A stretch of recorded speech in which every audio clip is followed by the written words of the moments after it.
This isn't just fabric. These aren't just bags. This is a revolution.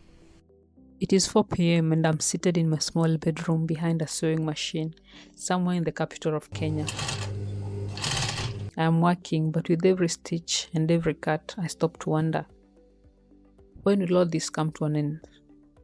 In my country, young and ambitious people of a hopeful generation have been abducted and often done away with.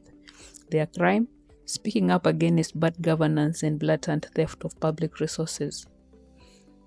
Over a month ago, a 24-year-old was intimidated to silence for making art that spoke too loudly. The silhouettes that he used to make rattled the seat of power, and in response, they threatened his life and freedom.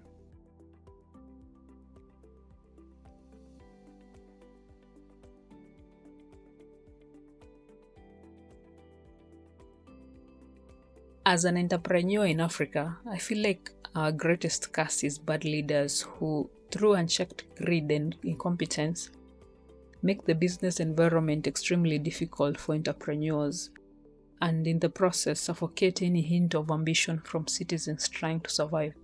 But here I am, persistently sewing, printing and creating. The words on these bags are from our national anthem.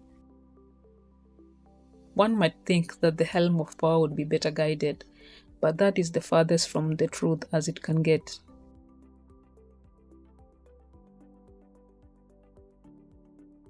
Art has always been a weapon. And in a country where words can get you to disappear, designs are just as dangerous.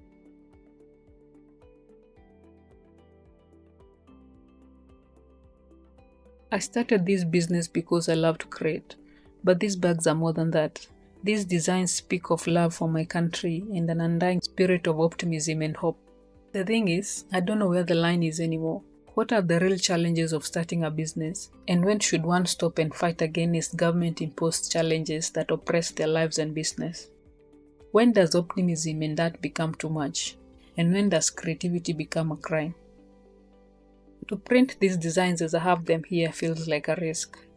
But if my freedom of expression, speaking through my national anthem, can shake a system, then we need a new system.